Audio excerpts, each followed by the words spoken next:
इसमें चुनाव के परिणाम के बाद कांग्रेस कार्य समिति की आज पहली बैठक हुई। 4:30 बजे शुरू हुई, 2.5 घंटे चली। इसमें कांग्रेस अध्यक्ष प्रधानमंत्री डॉक्टर मनमोहन सिंह जी, कांग्रेस उपाध्यक्ष श्री राहुल गांधी समेत कार्य समिति के 38 यानी 38 सदस्य उपस्थित थे। 3 लोग नहीं आ पाए, दिल्ली से बाहर थे। कुल संख्या 41 होती है।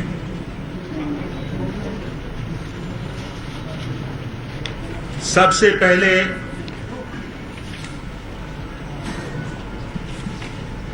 कांग्रेस अध्यक्ष ने अपनी आरंभिक टिप्पणी की, जिसमें उन्होंने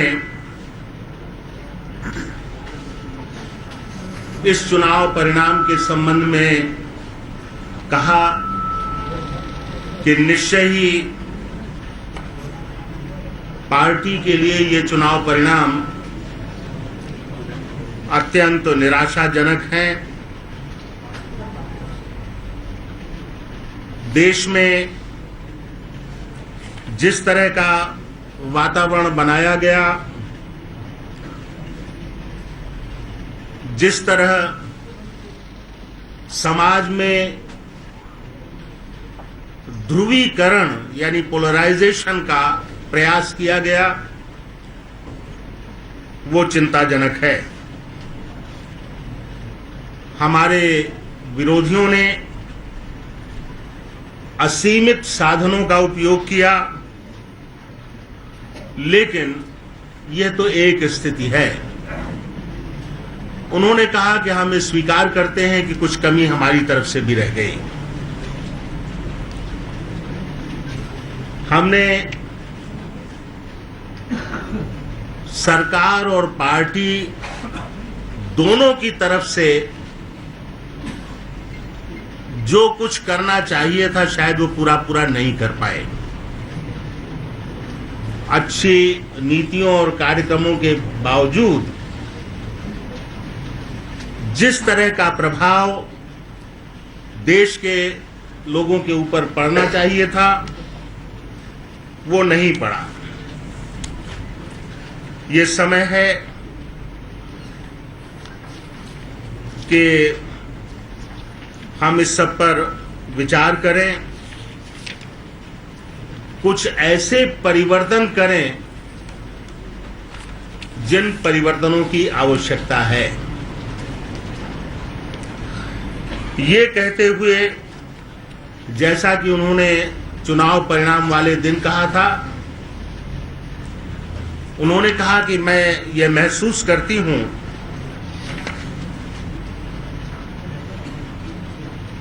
कि जो परिवर्तन मुझे करना चाहिए था, शायद मैं वो नहीं कर सकी, कि पार्टी इस तरह से मजबूत होती कि हम इस परिस्थिति से नहीं गुजरते। और उन्होंने कहा कि मैं हार की जिम्मेदारी लेती हूं और मैं अपना पद छोड़ने की पहल करती हूं। इसके बाद डॉक्टर मनमोहन सिंह जी बोले और उन्होंने कहा कि सरकार के स्तर पर जो कमी रह गई है, मैं उसकी जिम्मेदारी लेता हूं। मूल्य वृद्धि यानी प्राइस राइज और भ्रष्टाचार के मुद्दे पर जिस तरह की स्थितियां उत्पन्न हुई, शायद हम उनका उचित उत्तर नहीं दे पाए, लेकिन उन्होंने कांग्रेस अध्यक्ष और उपाध्यक्ष के बारे में कहा कि आपने जितना प्रयास किया, जितना श्रम किया, अपने सिर पर सरकार की सहायता और संगठन को चलाने का जिस तरह बोझा उठाया, वो असाधारण था और आपका पद छोड़ना समस्या का हल नहीं है। इसके बाद श्री राहुल गांधी बोले, उन्होंने और इससे पहले कांग्रेस अध्यक्ष दोनों ने जिस तरह प्रधानमंत्री ने 10 साल तक सरकार का नेतृत्व किया, उसकी प्रशंसा की, लेकिन राहुल जी ने कहा कि मुझे ऐसा लगता है कि पार्टी में जिस तरह की जवाबदेही होनी चाहिए, जिस तरह की अकाउंटेबिलिटी होनी चाहिए, वो अकाउंटेबिलिटी नहीं है और शायद मुझसे जो अपेक्षाएं थीं, वे मैं भी पूरी नहीं कर पाया। इसलिए मैं इस अकाउंटेबिलिटी की शुरुआत करता हूं और उन्होंने भी त्याग पत्र की पहल की। इस पर सारी वर्किंग कमेटी ने एक मत से, एक राय से इस पर चर्चा करने से मना किया और कहा कि इसका सवाल नहीं पैदा होता, आपके त्याग पत्र से समस्या का हल नहीं निकलेगा। हमें चर्चा करनी चाहिए कि आगे किस तरह से काम करना है, जो सामने चुनौतियां हैं, उन चुनौतियों का मुकाबला कैसे करना है, किस तरह के कदम उठाए जाने चाहिए, पार्टी को किस तरह काम करना चाहिए, हमारी जो राज्य की इकाइयां हैं, जिले की इकाइयां हैं, नीचे की इकाइयां हैं, उन्हें किस तरह से काम करना चाहिए, पार्टी में किस तरह के परिवर्तन होने चाहिए, तमाम तरह के सुझाव दिए और जो 38 लोग मौजूद थे, उनमें से 29 लोगों ने 29 आउट ऑफ 38 अपनी राय रखी। इसके बाद वर्किंग कमेटी ने एक प्रस्ताव पास किया सर्वसम्मत से। वो प्रस्ताव मैं आपके सामने पढ़ रहा हूं और कोशिश करेंगे कि जब आप यहां से निकल के जाएं, तब तक उसकी प्रतियां भी आपको मिल जाएं। The Congress working committee accepts with humility the verdict of the people in the elections to the 16th Lok Sabha.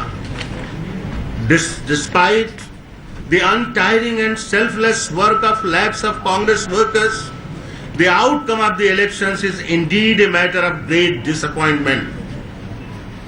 As the highest decision-making body of the Congress, the CWC acknowledges its responsibility for the result of the elections. We place on record our deep appreciation and gratitude to the Congress workers who toiled hard in the last several months. The CWC understands their pain and promises them that we shall collectively take corrective steps in order to win back the support of the people. The CWC places on record its appreciation of the untiring efforts made by the party president Srimati Sonia Gandhi and by the vice president Shri Rahul Gandhi on behalf of the Congress candidates and the party in elections. Both travelled and campaigned extensively throughout the length and breadth of the country. It is obvious that there were shortcomings. It is also clear that we failed to read the profound changes that had taken place in the country during the 10 years since the UPA was voted to form the government. Changes that were in large measure due to the policies, programs and legislation that had ushered in an era of rapid growth, empowerment of the people and high expectations. Above all, we should introspect as to why we were unable to connect with the electorate. Both the government and the party must share responsibility for the failure, and we do so. Corrective measures must be taken at all levels of the party and at the level of the state governments formed by the Congress. The CWC authorizes the Congress President to take whatever steps necessary in order to revamp the party organization at all levels. The CWC congratulates Dr. Manmohan Singh for his dignified and sober leadership as Prime Minister over the past decade. It is confident that history will be more objective to the accomplishments of the past decade than the 2014 electoral verdict would suggest. The values and ideals that we honed during the freedom struggle are reflected in the Constitution of the Indian National Congress, and it is these values and ideals that are enshrined in the Constitution of India. The CWC is absolutely clear in its mind that whether in government or in the opposition, it is bound and duty of the Congress to defend these values and ideals, the foremost among them being democracy, secularism, inclusive development and social justice. The CWC pledges to the millions of Congress workers that it will create within the party opportunities and structures that will pave the way for a thorough revamp of the organization at all levels, and to the people of India that the party will resolutely remain at the middle of the political spectrum, faithfully reflect the needs and aspirations of all sections of the people and make a determined effort to regain the confidence and support of the people. इसी बीच एक शोक प्रस्ताव भी पास हुआ। हमारे एक बड़े नेता जो आंध्र प्रदेश के मुख्यमंत्री रह चुके थे, लोकसभा सदस्य थे, वहाँ मंत्री थे, राज्यसभा सदस्य थे, श्री एन जनार्दन रेड्डी, 9 मई को उनका देहांत हुआ, तो उसके लिए एक शोक प्रस्ताव पास हुआ। और ये जो कांग्रेस अध्यक्ष के ओपनिंग रिमार्क्स हैं, ये भी हम आपको अभी थोड़ी देर में अवेलेबल करेंगे। सर, एक सवाल में सर, जब इस्तीफे की पेशकश की सोनिया गांधी और राहुल गांधी ने, और आप लोगों ने उनसे कहा कि आपका इस्तीफा स्वीकार नहीं हो सकता, तो क्या वो लोग मान गए और अब इस्तीफा नहीं दे रहे हैं? और दूसरा सवाल ये है कि इसी देश में नीतीश कुमार ने इस्तीफा दिया और आज तक वो नहीं माने, अपने रुख पर अटक गए, तो क्या ये इस्तीफा सिर्फ वापस लेने के लिए दिया गया? मैं समझता हूँ ये बहुत शिष्ट प्रश्न नहीं है। उन्होंने कार्य समिति के सामने प्रस्ताव रखा और कार्य समिति के Javed Ansari is joining us from outside the Congress headquarters in the capital. Javed, there is nothing unpredictable in what is being said. It was almost as if there was a script. Rahul and Sonia Gandhi would offer to resign. The CWC would say, we're not going to accept your resignations. Where is the accountability? Where is the introspection? Look, the answer that congressmen give to this and to this question, and I posed this question to several congressmen, both ordinary workers as well as leading figures in the Congress hierarchy, and they say that there is no alternative, there is no option. In the name of accountability, we cannot self-destruct. Their reasoning is that if at this moment of time they decide in a knee-jerk reaction to accept the resignation, they will be leaderless. The Gandhis may be unpopular now, but in the Congress scheme of things, that is the glue which holds the Congress party together. And therefore they believe that if under pressure from outsiders we decide to accept their resignations, this will not be a step forward but an act of self-destruction, something which the Congress party is not willing to embark upon right now. But the very fact, Javed, that all the responsibility is now being given to Sonia Gandhi and she will really call the shots, does that mean in any way Rahul being told that perhaps his leadership hasn't worked? Look, in the Congress president is she is the first citizen, if you can call it. She is the most powerful person in the Congress scheme of things. She had, of her own violation, begun to delegate a lot of her powers, a lot of her authority to Mr. Rahul Gandhi, the Vice President. Now, in the Congress scheme of things, under the Congress Constitution, it's the Congress President who calls the shots. He or she has the power to decide on who to bring in, who not to bring in.